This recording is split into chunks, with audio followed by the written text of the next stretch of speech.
Well, hey, I got Fred Hespenheide from Paul's Chrome in the garage with me today. How you doing, Fred? I'm good, Dennis. How are you? I'm great, man. You're almost the king of chrome. You've been doing chrome for a long time. 30 years. That's a long time in my book. And, you take in parts that, look like this, and you send them back when they look like this. Exactly. Which is much nicer. Yeah, I hope so. That's what everybody wants. But there's, and of course, there's a number of steps that go into getting it to look like that. But there's a key step that people don't think about that go into this process, and it has nothing to do actually with the chroming. Right, and it's very critical, and that's on how to ship the parts to a chrome shop.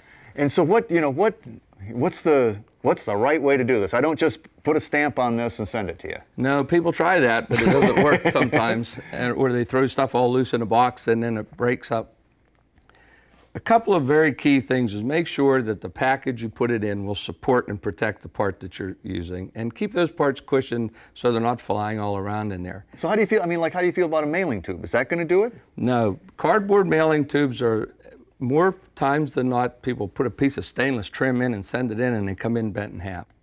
And then the pot metal or that's broken or your stainless is bent. Go to the store and buy a 3-inch piece of PVC pipe.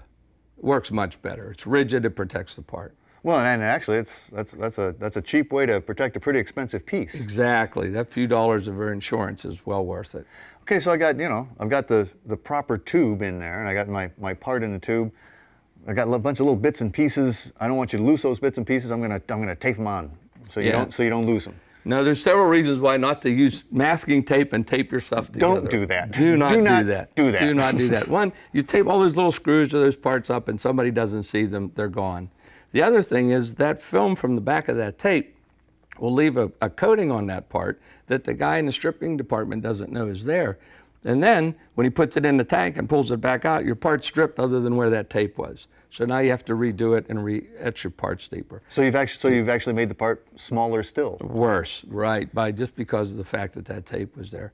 Put those parts in a little Ziploc bag separate and wire them to the piece. That way everybody can see them. You can see through the plastic bag and you know exactly what's there. The other thing that's really critical is give us a list.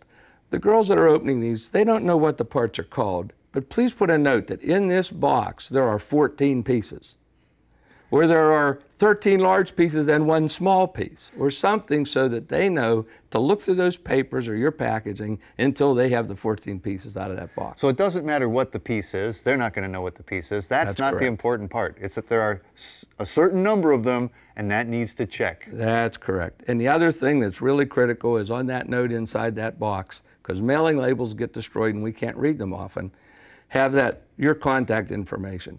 We have boxes come in and they'll sit there for months. People are mad at us because we haven't responded to them. You don't know who to respond to. We have no clue who those parts belong to. That's true.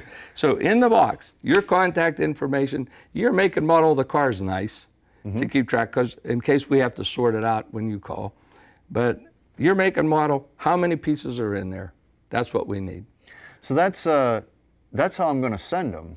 Is there anything I want to be aware of when it comes to receiving them? Absolutely. When we send that back, we'll pack them very well. But again, there's a lot of packing materials in that box. And what I tell people, never, never, never, until you have opened them all and accounted for every piece, throw any of that packing material away. We have, when the girl packs them in that box, it's checked out of the computer. I can tell you the time to the second and the day that part went into your box.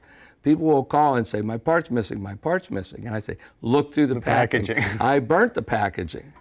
Well, guess where the little part went? Go look in your burn pit, right? Go look in it. And we have this foamed in place that we use for a lot of stuff. And it's incredibly expensive, but incredibly good.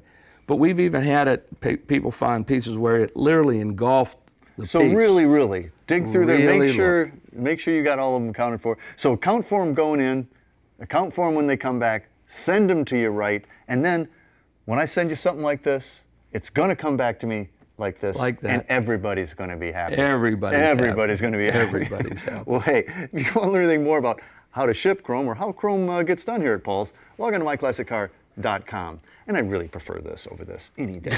I guess any so. day. AutoGeek.net. We are car care.